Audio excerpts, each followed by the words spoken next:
Well, a very warm welcome into this episode of the Huddle UK podcast. The season, we're well into it now, heading into week 4. We've already had some big games, some big upsets on the weekend, and we're going to get into all of that. Just quickly before I introduce today's guest, as always, the weekly plug. Please remember to go visit HuddleUK.com. Plenty of online stories. We've got reaction from all 32 teams, and delighted to say we do finally have a Texans writer as well. So every single team, no matter who you support, is represented over at the Huddle UK website.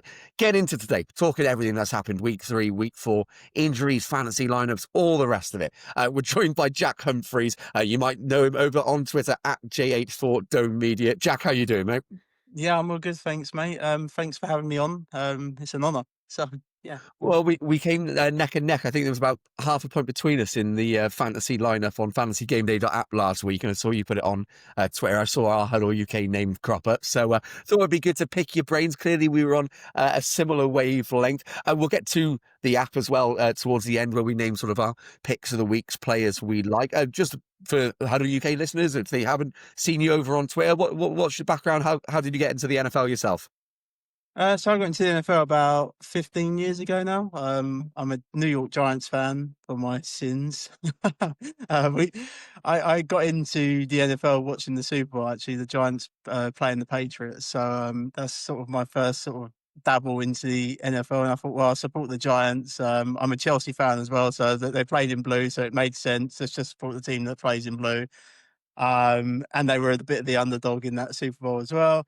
And then ever since then, it's been a horror show for the Giants. So, but yeah, ever since then, my sort of fandom's grown. I've really got into fantasy. Yeah, and like the fantasy sort of where I make my waves. That's where all my content is on Twitter and things like that. I love the NFL. It's one of the best sports to watch around. I mean, last week, for example, was just amazing to watch some of the games last week. Red Zone's like I'm just like any other NFL fan watching Red Zone is just nothing compares to it. You watch that on a Sunday, it's just 6 hours, 7 hours of just absolute mayhem. It's just brilliant.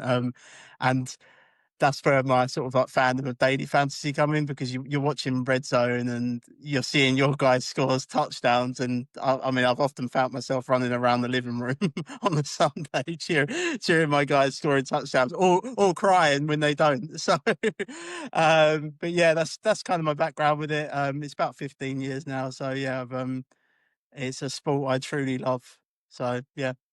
I couldn't agree more. The red zone is just like constantly injecting just like pure entertainment for 7 hours. There are times where I get to the end of it, I feel tired of just Yeah. how much excitement and adrenaline has gone on in the last few hours. And this week, I mean, we'll get into that in a moment.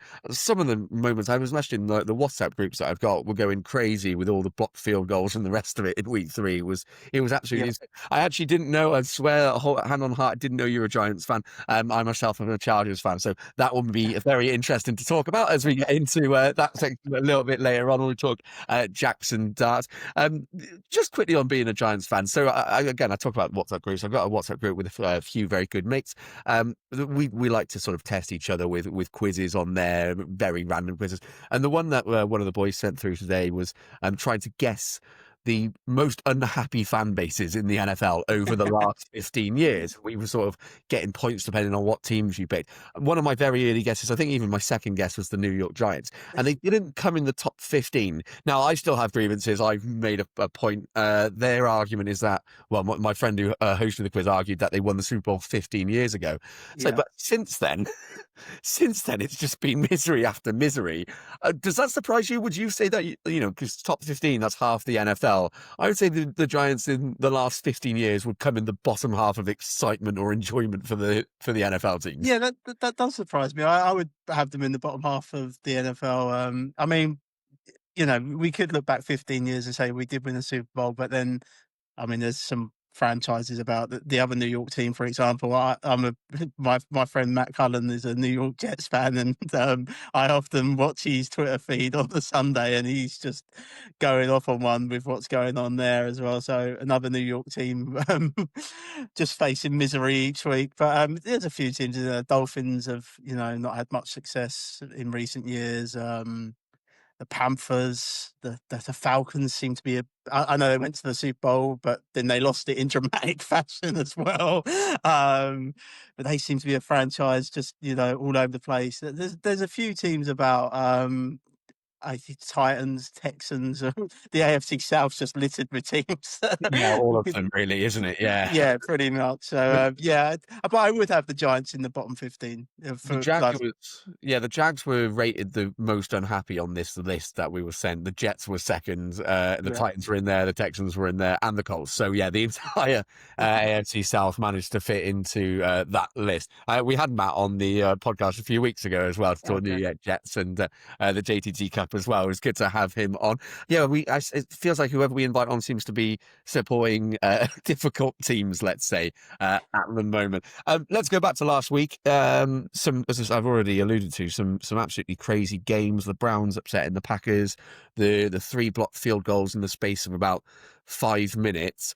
Was there anything, were there any games, the Browns is obviously a massive surprise, but were there any teams that you were pleasantly surprised by, or any teams that, just you couldn't believe what you were seeing from? Well, the Browns one wasn't actually a surprise to me. I had done them on the JTT Cup Pick'em contest. I really fancied them to beat Green Bay, especially with that defense at home. They're a different animal. I know they don't really do a lot on offense. Like Joe Flacco just is he just dead at this point, so to speak. So, but their defense will keep them in games all season, especially at home, and they'll shock a few teams at home this year. I wasn't actually that surprised. I don't know if it come as a surprise this, but the blowout from the Seahawks to the Saints. I know the Saints have got massive QB issues at the minute and things like that, but I I know like Seattle were at home, and I know they're another team that are really dominant at home usually, the Seahawks. But I was the way that game went and the way it went south for the Saints really quickly surprised me. I was impressed with the Seahawks across the board. Well, I wasn't shocked with the result, but I was just shocked with the way it happened. I was starting, admittedly, I had a few beers watching the Red Zone on Sunday. I had Monday off work, and the Chargers-Broncos game was on at the same slate. It wasn't an entertaining game as such, but it was a really close game. There was never more than about 10 points in it. And they kept on the Red Zone going to the Seahawks game. I was like, it's over. It's one quarter in and the game's over. Put the game on that's actually close. It's not just because it's my team, but it's slightly because it's my team. But also, we don't need to see this anymore. This game's done. Yeah. I was getting a little bit irate about that. But yeah, I think the other team that I just want to mention, or the other game, was the Panthers-Falcons game. Um, I don't know where to start really with it. Bijan Robinson still looks good, but Penix had a howler, didn't he? And it's not like the Panthers' defense was one we were all saying is an elite defense, and Yeah. that was just a remarkable game. Do you still? I know you're not a Falcons fan, but do you trust Penix as a quarterback if you were playing him in fantasy lineups? No, I don't trust the Falcons full stop. Like any of them, I didn't. I kind of got the hype a little bit around Bijan this year in fantasy because, like, going 101, a lot of people were taking him 101. Thankfully, I never pick at the 101. I always somehow manage to get to the back end, which is great for me. But I they're a franchise I'd never ever trusted in fantasy at all. The only time I've trusted them in fantasy down the years is when they had Julio Jones, like prime Julio Jones.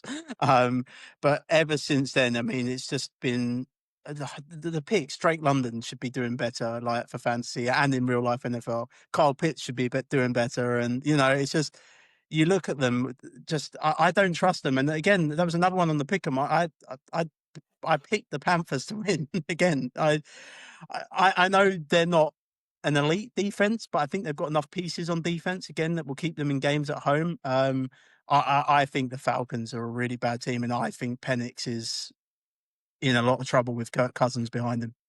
I mean, I have to admit and hold my hands up. I thought the Falcons were they were my team to win the NFC South this year. The Bucks. I didn't think they were going to blow it out. I thought, the Bucks are going to be there or thereabouts. But I just thought, they added some pass rushers finally on the defense. It looked like it improved. That game against Minnesota, sort of reaffirmed everything I thought about them. And then this game happens, and I was like, God, maybe I got that completely off on that one with Atlanta. So yeah, I mean, credit to the Panthers as well. Yeah, great game. Ted McMillan looks brilliant. So yeah, the reasons to be There's partly optimistic. There's optimistic. Yeah, optimistic for the Panthers franchise. Yeah, I think JJ McCarthy might have had something to do with that. Your Falcons hype there. To be fair, he looks out of his depth a little bit as well, from what I've seen early in his NFL career. Yeah, and that O-line didn't offer him any favors, but yeah, No. it was just that was one of the worst primetime games I've watched in a while. That I was putting it on HuddleUK's Twitter account, going, "Can something happen, please?" Because you stay up, I watch, I stay up. We're up till 4 a.m. Yeah. It's just some entertainment would have been nice in that game, like the Lions game, the Lions Ravens game on Monday. Well, we'll finish on that one actually. What a cracking game that was! That was a brilliant game. Two good teams. The Ravens have this unbelievable ability to lose games in the fourth quarter. Yeah. I can't imagine being a Baltimore fan. It must be, and this is coming from a Chargers fan. It must be absolutely infuriating. 1-2 now on the season. Last week we had power rankings, early season power rankings, and one of our writers put them first. And they're still a good team, but they definitely dropped down. The Lions, on the other hand, everyone after that first game against the Packers was sort of doubting them a little bit, but they've proved in the last 2 games they're still an elite offense, aren't they? Yeah, I mean, they went back to basics for them in that game against the Ravens, running the ball. Obviously, they had a lot of turnover on coaches this season, the Lions, on offensive coordinators, defensive coordinators, etc. But they went back to basics, went back to their run game, used both running backs. I mean, the odds that you would have got on both of them to score 2 touchdowns in that game, I do a piece. I do not know, but it wasn't something I was really looking at myself. But yeah, the Ravens have. Their defense is worrying for me, and I would worry if I was a Ravens fan because I think they're going to be involved in these shootouts a lot this season, where they give up a lot of points, and the offense is going to have to put up a lot of points to keep them in the game. Um, Thankfully, the offense is doing that, but their defense is going to have to step up at some point to get them over the line a few more times this season. Yeah, there's a massive game for them this week, which we'll get to in a moment. The other sort of big headline, as it always is every week in the NFL, is injuries. Some massive ones as well for both fantasy teams, for the teams that these players respectively play on. I don't know which one to start with. Let's start with James Conner. Out for the season with an ankle injury.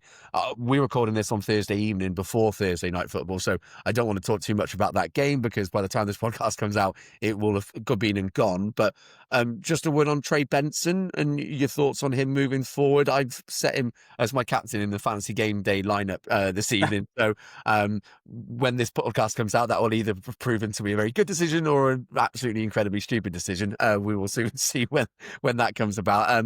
But yeah, I think he's looked quite bright this season. His yards per carries, he was catching balls.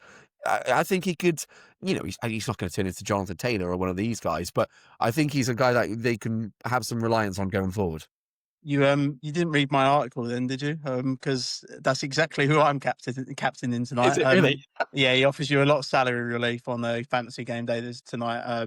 And he stepped into that role last week. He commanded like 83.9% of the snaps. And he ran routes on 80% of the dropbacks as well for the Cardinals. This is a tougher matchup tonight, but Seattle, the way that you can get at them is with passing down running backs, and Trey Benson, obviously, he's literally just stepped into that role of Connor. It's like for like for me. I think he's good enough to carry the load for the Cardinals tonight, and yeah, I'm with you. He's my number one captain choice tonight. So, but this podcast will be out too late by then. So, Who's the rest of your team? Do you have? I'm trying to think what my team is off the top of my head. I know I've got Trey McBride in there. Have you yeah, got? so I had Trey Benson and then Trey McBride, and then I had three Seahawks on the way back. I had Darnold. I think it may have been JSN. I've not got it up here. And then it was the tight end AJ Barner because he offers you massive salary relief or something like it was something along those lines. I can't remember exactly, but it was something. It was a 2 and 3. All I want from the Cardinals side of it basically is where the volume's going, and I know Benson's going to get the volume, and I know McBride's going to get the volume. I'm not like if you read my article tonight, I mentioned the other players as flex plays, like Harrison Jr., but he's just boom or bust at this point at the minute. He's not. he's a way of getting different for you tonight. And again, I know this is coming out after, but I'll probably be proven wrong. Marvin Harrison will probably go for like 120 yards and 2 touchdowns tonight. So, but yeah, that's the kind of way I'm building tonight with those teams. But I just want the volume on the Cardinals side, and I'm getting the volume in Benson and McBride. Yeah, I said we wouldn't talk much about the game, and we will move on. But yeah, I've done exactly the same as you. I've got the 2 Cardinals in Benson and McBride, and I've got 3 Seahawks. I haven't gone for a quarterback though.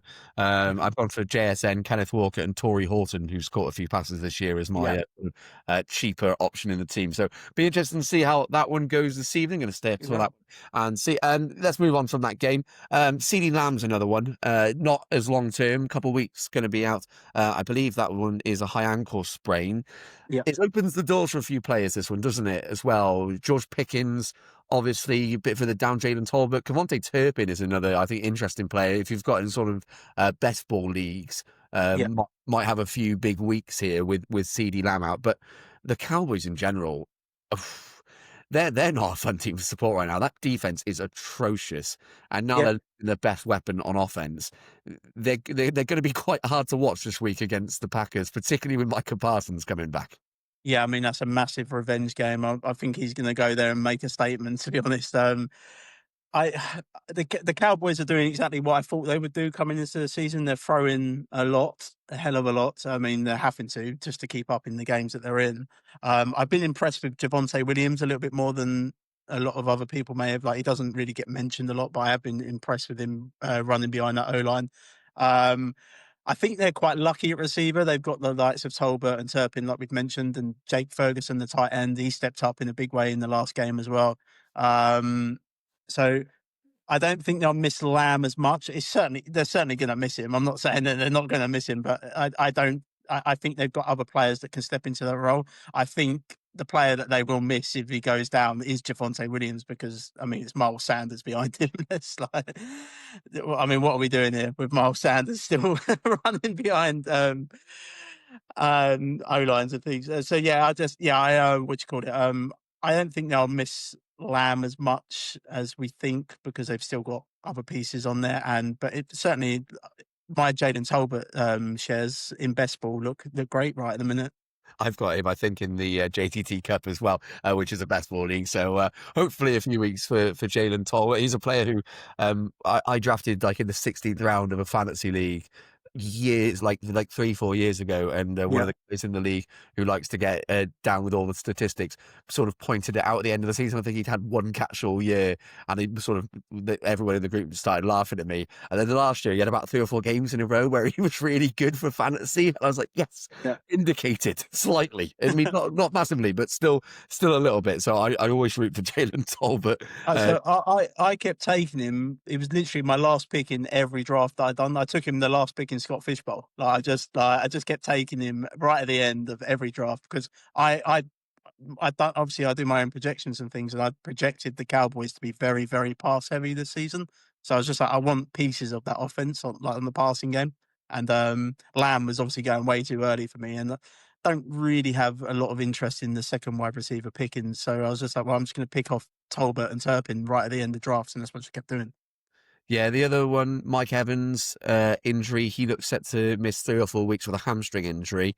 And Mecca Buka has, well, in redraft leagues, people were sort of not steering clear of him altogether, but they were opting for the other rookie wide receivers Yeah, much earlier because of the likes of Evans, because of the likes of Godwin. But he has stepped up in a big way. 3 touchdowns in 3 weeks, a total of 181 yards across those 3 games. He's the wide receiver 10 in fantasy football in PPR league so far. He's looked great. I think Godwin's potentially back this week. He's a full participant in practice, so it looks like he could be there. But Evans is going to be, I know that they have other options in Tampa Bay, but particularly when it gets down to the red zone, Mike Evans, even at however old he is now, about 31, is still one of the best red zone targets in the NFL for me. yeah, he's one of the elite wide receivers in the league. He goes for 1,000 yards. He goes over 1,000 yards every year. Yeah, he's their end zone weapon. They will miss him. I know they've got other pieces there, like you said, and they are getting healthier, the Bucks, which is good for them. Like Godwin's coming back. I mean, they're still trotting out Sterling Shepherd. We're in the year 2025, and Sterling Shepherd's still trotting out there. I've seen him picked up in a few fantasy leagues I'm in today, and I was just like, yeah, I'm not playing that game. I've seen that game before with the New York Giants and Sterling Shepherd. So yeah, but the Bucks will miss Evans. He draws a lot of attention from the cornerbacks on the opposing team and things like that. So I think he'll be a big miss for the Bucks. Yeah, I couldn't agree more. And while the receivers are getting healthier, their O line has been decimated. I said this on last week's podcast. I fear for Baker Mayfield in the coming weeks. I know they'll get Tristan Wirfs back at some point, but he needs to survive this next few weeks against some very good teams. Because I don't think the Bucks, no disrespect to, is it Teddy Bridgewater? I believe is the backup there in Tampa Yeah. Bay. So yeah, you don't want to be rolling out Teddy Bridgewater and Sterling Shepard. You fear for Baker more than CJ Stroud? Oh, listen, that was that was the Monday Night Football game, wasn't it? Last week, both quarterbacks just got an absolute beating in that game. At least it was an entertaining game. It was a nice starter for the Chargers Raiders game for me. That was last week. Speaking of Chargers, the other big injury, Najee Harris, Achilles out for the season. I just wanted. Have you seen that play where he does his Achilles? I haven't seen that one. No, I have You not. haven't seen it. If you haven't seen it, obviously it's awful for Najee Harris, and good luck to him. Getting healthy again. But the play for me is absolutely hilarious because Justin Herbert is clearly a robot because he takes the snap, turns around, and Najee Harris is lying in a heap on the floor as he's just tried to get off and his Achilles is gone. And he just jumps over him, turns around and throws an absolute dart to Keenan Allen. No hesitation. And it's just like, flipping heck, he's dialed in this season. Is Justin Yeah. Herbert. I think it's really good, particularly if you've got Marion Hampton in fantasy leagues, you're going to be laughing all the way to the bank with this one now because that's going to be the route forward. Let's talk Chargers, Giants. That's our two teams. Obviously now no Harris, but the big talking point, of course, the biggest news arguably in the whole NFL this week is Jackson Dart. 2 weeks removed from Russell Wilson throwing his most passing yards of his career, and he's been benched, understandably, for the Giants. Jackson Dart comes in. Cam Scatterboo's going to be in with Tyrone Tracy out injured. This is the start of the season for you guys, isn't it? I wish I could say it was. Just back on Russ. That I mean, I know he threw for like 450 yards or whatever it was against the Cowboys, but he infuriated me with that play that air ball that he played in overtime against the Cowboys. Absolutely infuriated me. This benching has come a week too late for me. I think he should have been benched after that, throwing that air ball that he threw out in OT against the Cowboys. But I like Dart as a prospect when he was coming out. He seems to he runs around a lot, which I've not seen a Giants quarterback do that in a very very long time. Um, I've actually had a little anytime touchdown bet on him this week, just to because I do fancy him to get in. I think it was like 3-1. It wasn't massive odds, but I think he run for like 450 yards in college, like last season. So yeah, he's someone I do like. This is a brutal. I question them giving him the reins this week against the Chargers. I think maybe they should have waited for another week, and then they play the Saints next week. So that to me would have been a bit more friendly for him. But welcome to the NFL, kid. I suppose we'll see what you've got. But I mean, the Chargers are going to win this game quite comfortably. They're a team that are doing things that I didn't actually like. I didn't have them projected to be doing what they're doing this season. I thought they'd be a lot more run heavy than they are. But I mean, Herbert's throwing it about and spreading the ball about as well. Keenan Allen's out there looking like prime time Keenan Allen again. Like and Quentin Johnson is now looking like a top wide receiver in the NFL at last. He's out there catching touchdowns as well. So yeah, I think the Chargers will win this and comfortably. I think the Giants coaching staff are in big trouble. Put it that way. I like Dable as a coach, and I think he's the right man. I still think he's the right man for the job. I don't think he's been given a fair crack at it with what they do in free agency and in the drafts at times. But I think the Giants coaching staff, the whole lot, is in trouble, and the GM.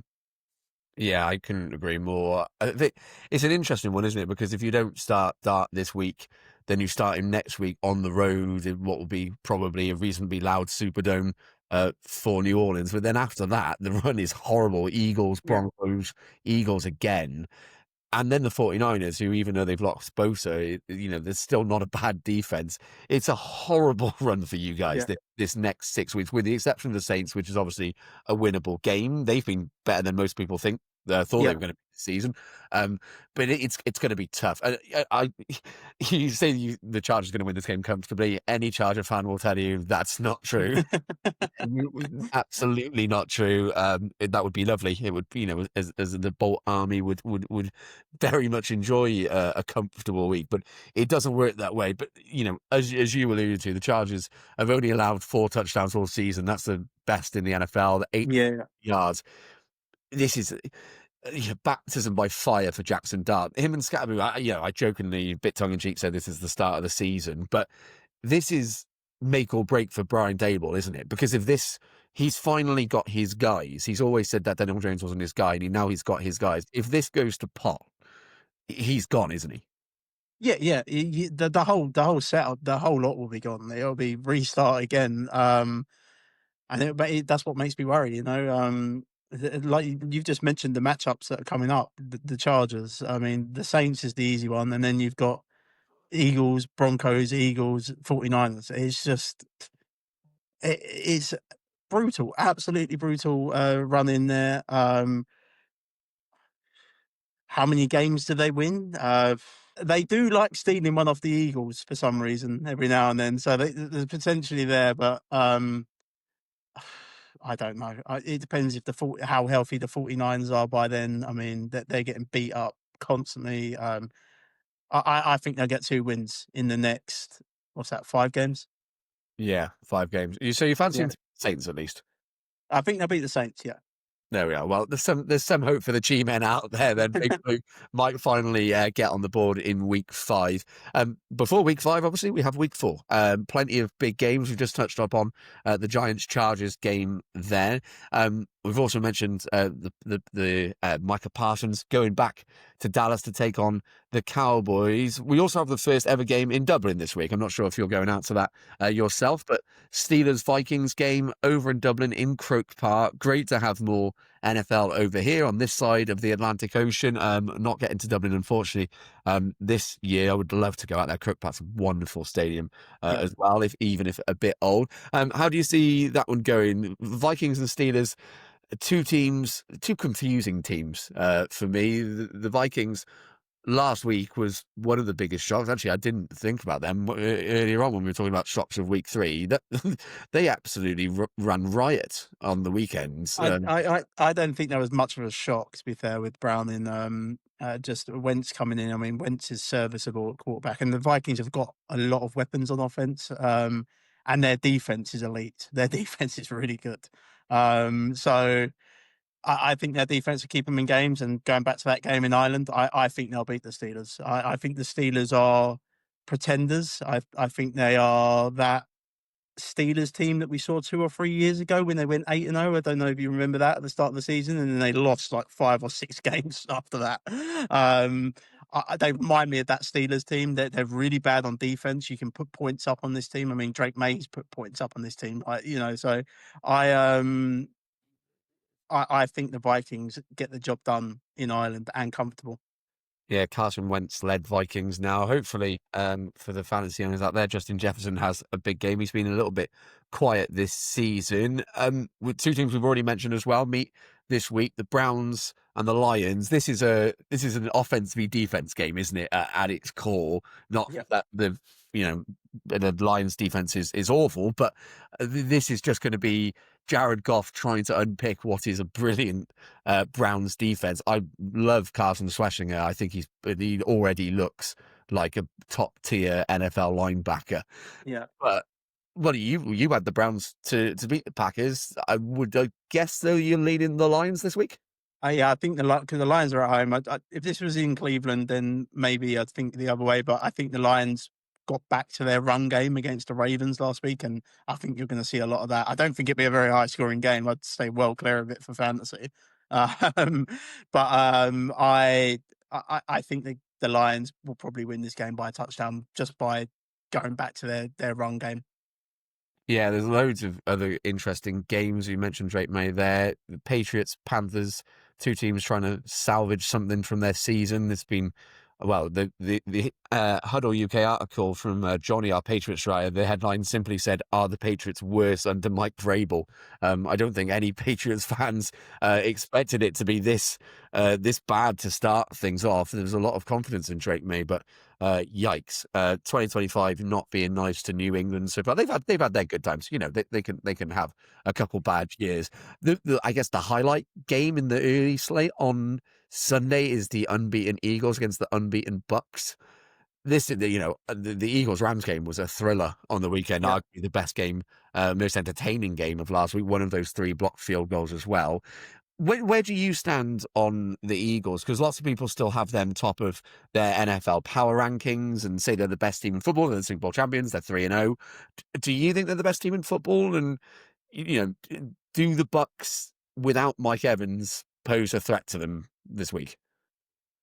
Um, I think if Baker can get time to throw, I'll answer that question first. Then I think I can see this being quite a high scoring game because I do have the Eagles as the best team in the NFL, but they're a team you can score on this season.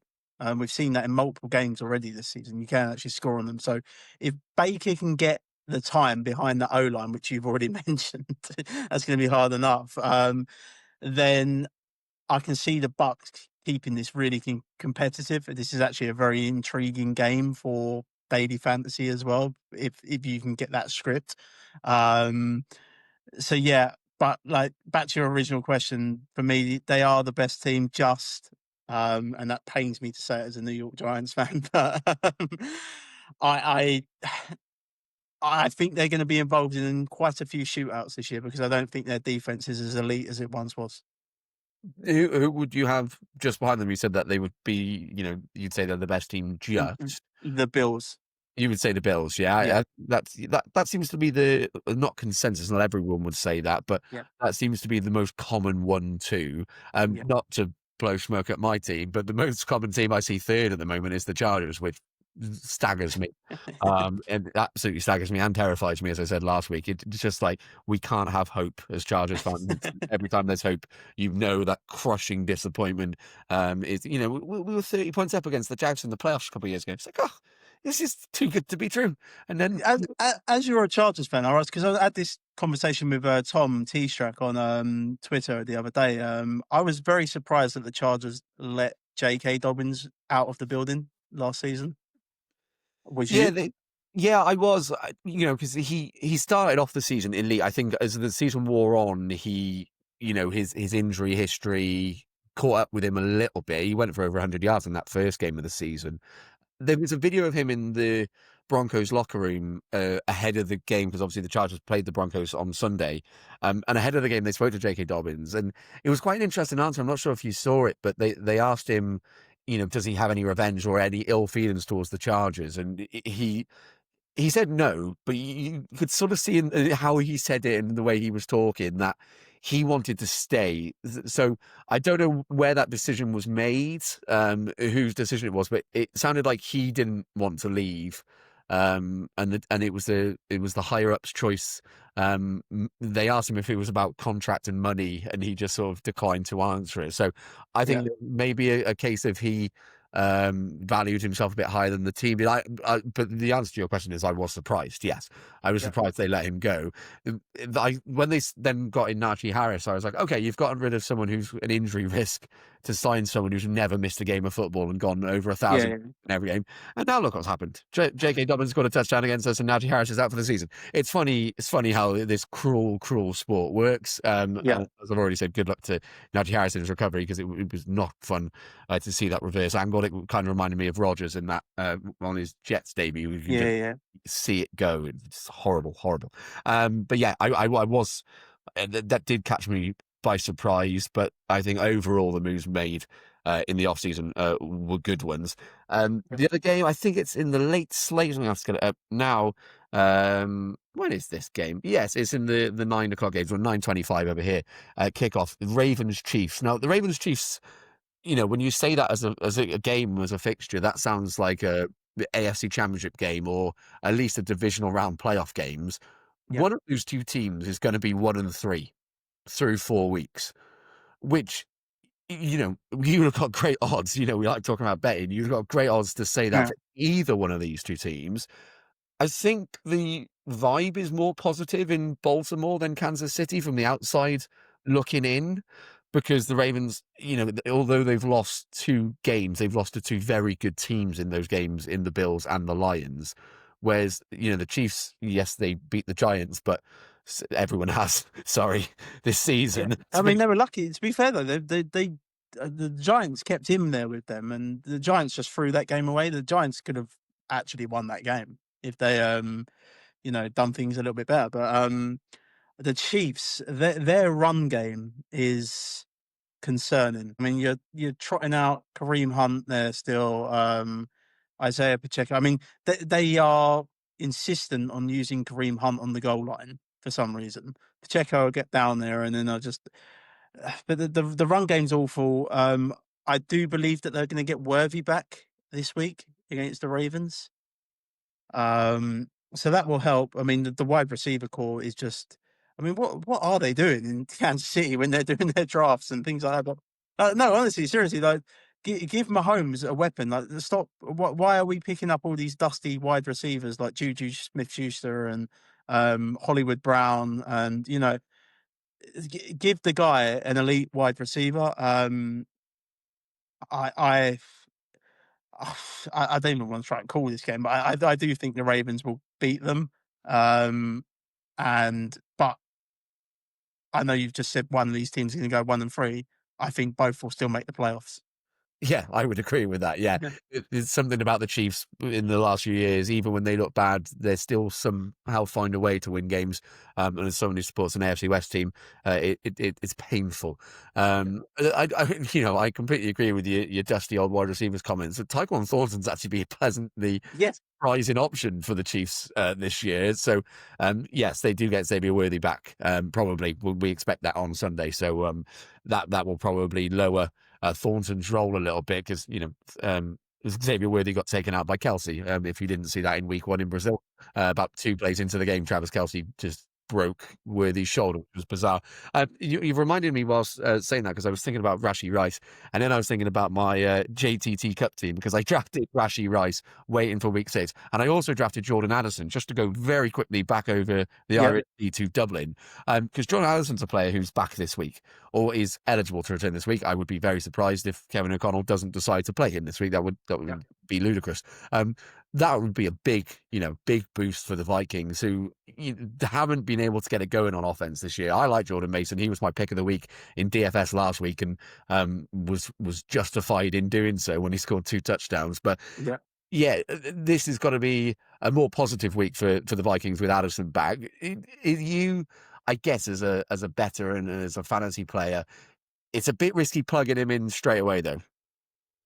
Yeah, for fantasy, I'd be very wary of throwing him in your lineup straight away. I mean, I would hope that you have options available to you, rather than throwing someone like that in straight away. But it's a massive boost for the real life Vikings offense across the board. I mean, their offense is very. I mean, you look at it across Jefferson, Addison, Hawkinson, Mason. Like it's very, like, very good elite unit as such. Obviously, there are concerns around the quarterback position with Carson Wentz still trotting out there, but I do think they're going to have enough in that game in Ireland to beat the Steelers. I really do. The Steelers, just honestly, they do remind me of that Steelers team from 2 or 3 years ago that went 8-0 and then just lost like 6 or 7 games after that. The thing with the Steelers, they're really well coached, but their defense is horrible, and I had their defense be a lot better than what it is this season.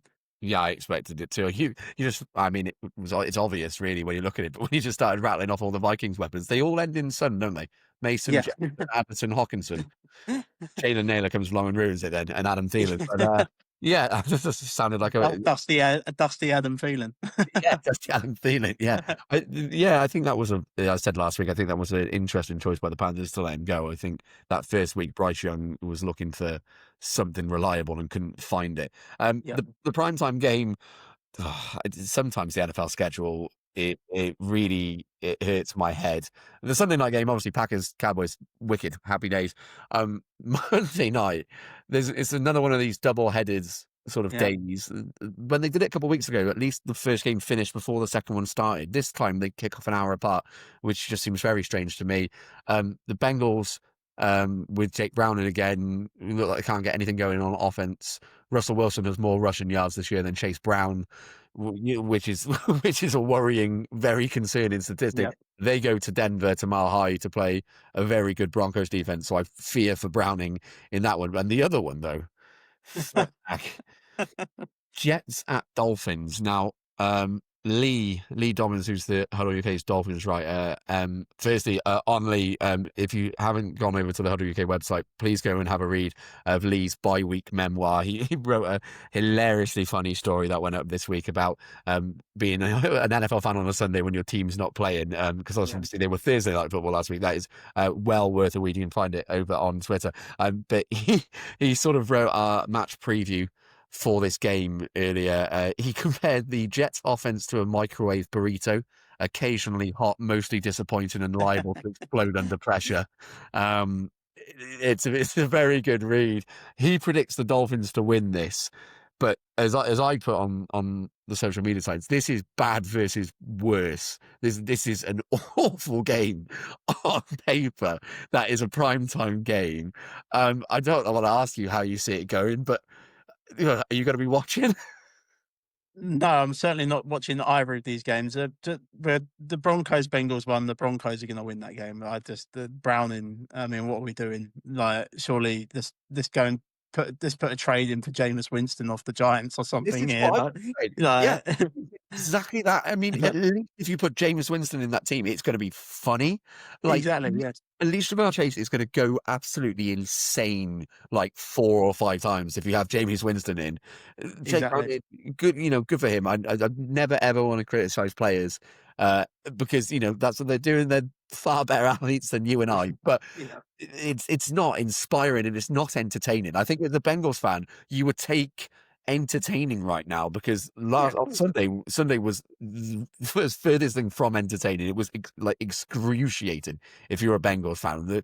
One of the Huddle UK sub editors, Sean, was in the WhatsApp group going, "I'm turning this off. Like this is appallingly bad." So yeah, sorry to cut you off, but I only say it because I've been saying to him, get Jamie Winston. It'd be well, great. speaking of Winston, he'd be great for the Giants this week against the Chargers. I mean, that'd be hilarious to watch because he'd just be slinging balls out here, there, and everywhere. So I mean, you've thrown Jackson Dart in against the Wolves, so to speak. I would have preferred them to use Jameis this week, but that signals to me that potentially that he is available for trade, and maybe the Bengals should go and do that. But speaking of bad teams, anyway, I mean, this AFC East game, you've got elite pieces on offense on one side, and then you've got what is normally a strong defense with the Jets. I mean, I don't trust Tua.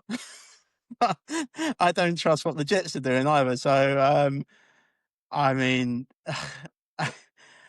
I think the Dolphins will just edge it. I think they'll probably get Achan going in this game a little bit. But I mean, Tua is going to be under so much pressure against this Jets front. And the Jets are just, I mean, how you watch, I mean, I'm a Giants fan and like watching that team infuriates me, but how you watch the Jets each week, where you've got Garrett Wilson out there, an elite wide receiver, and then you've got Alan Lazard still catching like dusty wide receivers yet again, catching touchdowns in the end zone. Like it's, This is just bad versus bad. I mean, surely, like, can we not move this game around and like put the Cowboys and the Packers on Monday Night Football or something? Yeah, But yeah, put the Chiefs-Ravens game in this yeah, slot instead. God, I'd prefer to watch the Panthers-Patriots game. No disrespect exactly. to those 2 games, but I prefer to watch that than this. What they people refer to the last part of the game as garbage time. This is just garbage game. This is sorry if you're listening and you're a Dolphins or a Jets fan, but ultimately, if you're an honest Giants or Jets or Dolphins fan, you'll understand where we're coming from on this one because it's yeah, that's I think the Dolphins will win it just because it's in Miami as well. Like, so I think I do think they'll probably get their run game going a little bit better this week with Achan. But it's not going to be a nice watch. no, no, not enjoyable at all. Good luck if you're staying up to watch that one and listening to this. I certainly won't be, and if I am, I'll probably tune in to watch Jake Browning's miserable attempt to beat the Broncos. Anyway, that's enough misery. I think Dusty Old Receivers is going to have to be the name of the title of this podcast. I think that's what we're going to move on to. Avoiding dusty wide receivers, though, is the plan for daily fantasy. Of course, as always on the podcast, we're partners with fantasygameday.app. Myself, we both got paid on Sunday for our teams. My Caleb Williams, Roma Dunze stack paid off beautifully.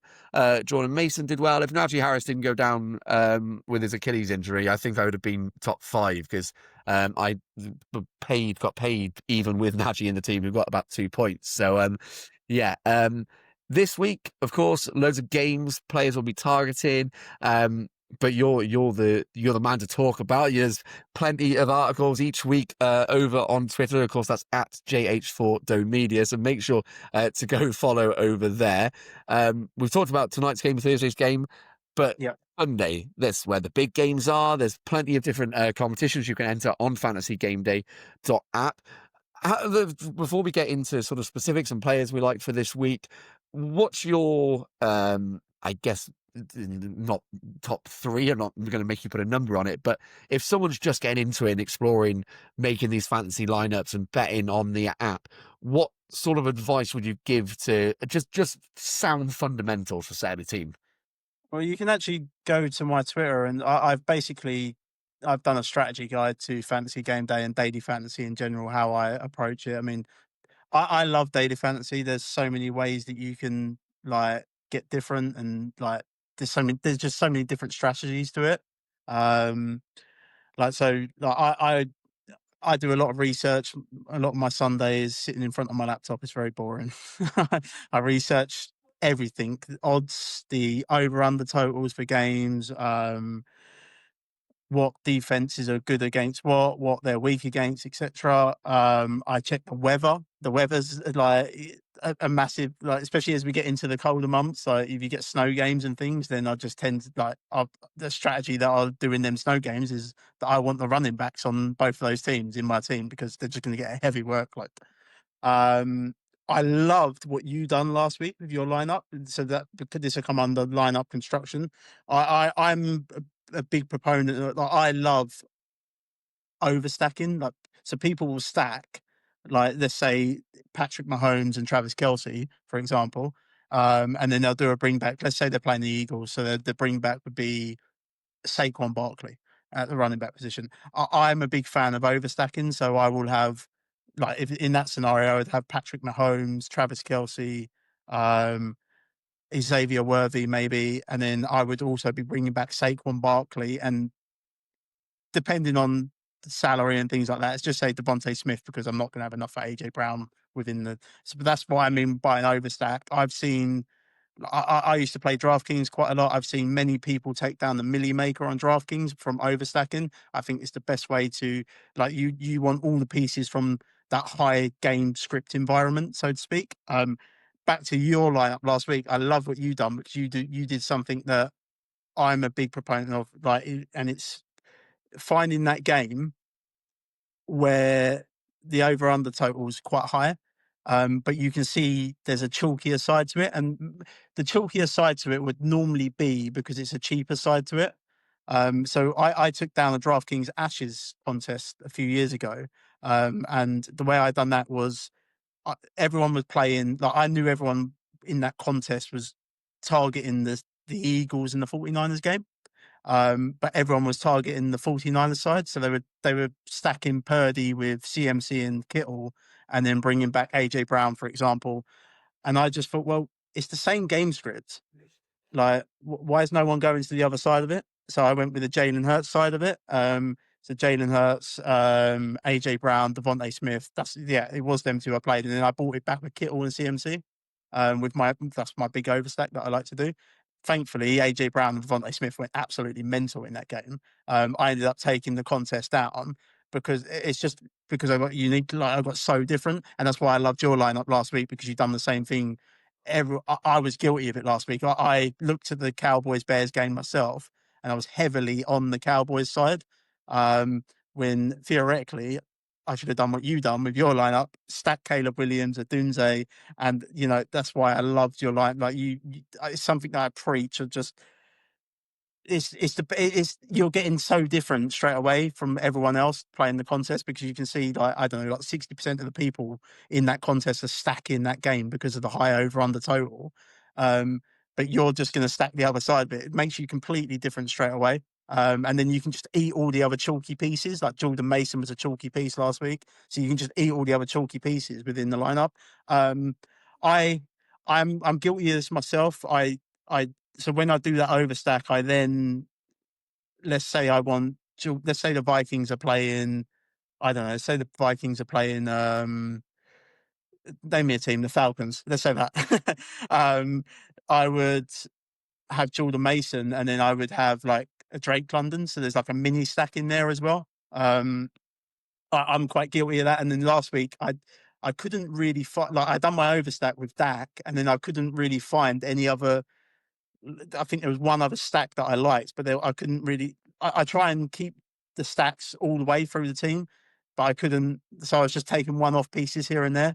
So you can get into your own bubble where you just the stacking becomes too much, like I did, so to speak. So I'm trying to sort of to train my mind not to do that. Like I say, I'll keep my core overstack and then maybe have a Jordan Mason and a Drake London, so to speak, in the same game, and then I'll just take one-off pieces here and there after that. Bankroll management's a key one for me as well. Like, don't gamble what you can't afford to lose. Basically, this is my example here. I set myself a £50 limit each week. And then that covers every slate. So I have £10 for tonight, the Thursday game, £20 for the Sunday slate game, £10 for Sunday night football, and then £10 for Monday night football. That's how that's proper bankroll management. And it can be a nice side hustle if you play it correctly. Like I say, I would definitely go and read my article. Like, not bigging myself up there, but like there's so much more detail within my article.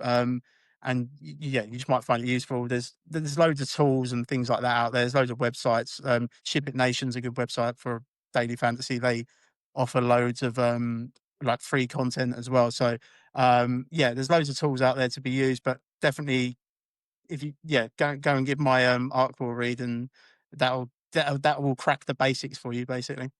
Yeah, Jack won't big himself up, but I will. Because every single time I click on the leaderboard on the fantasy game day app, I see at the top JH4. So certainly knows what he's talking about. This week, then we'll share the secrets on the podcast as well as your articles. And for me, the game that seems screaming for targeting players is the Colts Rams game. I think that's the highest over under of the week. Yeah. I I said last week that I wasn't buying into the Colts because I'd seen what the Saints did the year before when they went 2-0 with Clint Kubiak's office and Derek Carr and looked immense after 2 weeks, and people were hailing them as potential Super Bowl team, and then it fell off a cliff. And I don't think the Colts are as bad as the Saints were last year, far from it, but I still find it slightly risky and saying on a podcast Daniel Jones is a startable quarterback in DFS.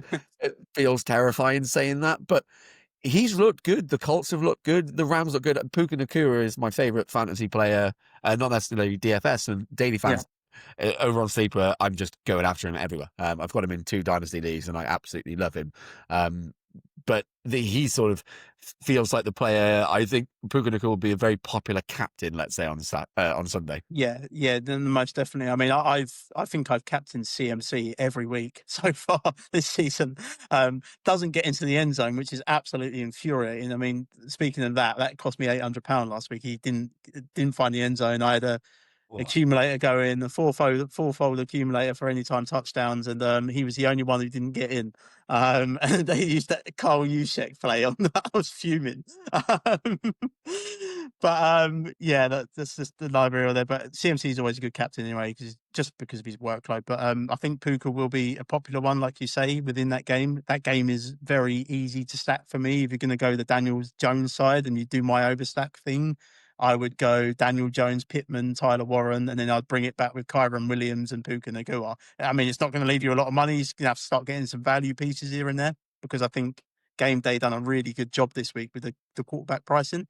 I think the only quarterback, I mean, there was Dart on there who was really cheap. I remember that, but the only quarterback that I did look at and consider, but it's a scary play that was cheap, was CJ Stroud. Yeah, that is terrifying. In Yeah, the game with the lowest over under of the week, with that yeah. in is yeah, I would agree that that's scary. Yeah, no, that's so. I mean, I'm off of that now, but that game obviously is going to be popular. I think you need to probably find out what side's going to be more popular. I would go with the Colts if you're going to have like Daniel Jones and the Pittman and the Tyler Warren stack that I just mentioned there.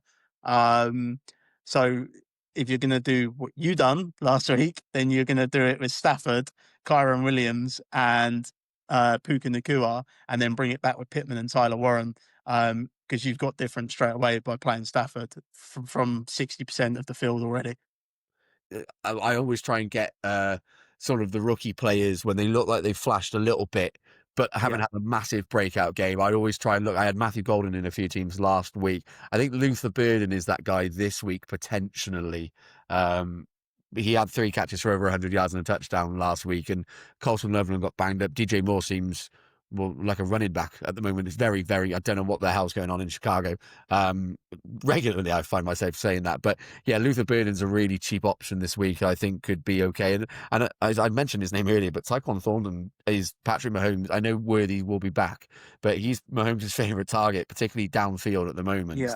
I think as if you're looking at cheap flyers who can, only need a few catches to pay off big at the price, I like both of those options this week. So yeah, I like Thornton as well, because again, that's a game that you potentially have like a little mini stack within your lineup. Like you could easily bring it back with a Ravens piece, maybe Mark Andrews, for example, if you wanted to do that. So you could have Fulton and Mark Andrews in that game, and that's again, that game's got the potential to be quite high scoring. So I quite like that myself. That's definitely something I'll be looking at this week.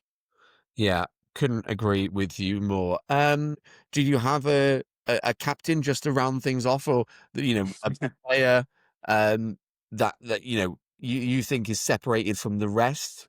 It's CMC. I'm just going to captain him until he falls off, because I drafted him everywhere in all my fantasy leagues, like redrafts and best ball this year.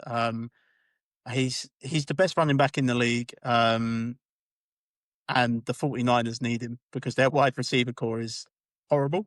Um, and they're missing Kittle, obviously.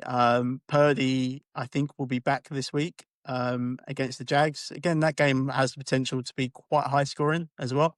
So for me, it's CMC just because of the workload, and he's in that potent 49ers offense, and he has to get into the end zone this week. Yeah, 3rd highest over under the week of the 49ers. Yeah. They're at home at Levi Stadium against the Jaguars. 47.5 is the over under there. So, yeah, I would agree on that. CMC is never a bad play, even if he does cost you £800. Jack, it's been a pleasure chatting to you about dirty, dusty old receivers and the best players. Remember, if you are going to fantasygameday.app, use the sign up code HUDUK, HUDUK, to get a free £7.50 after you set your first line. Good luck to all your teams in week 4. Make sure to go follow Jack over on Twitter at JH4 Doe Media. Even loads of great articles, and hopefully when this podcast comes out, we'll be celebrating and counting the cash because Trey Benson has gone off for 3 touchdowns and 1 million catches as well this evening. Jack, it's been a pleasure. Thank you very much. Thank you very much. Enjoy your weekend, everyone. And this has been the HuddleUK podcast. I've been the host, Philip Marsh, and we'll catch you next week.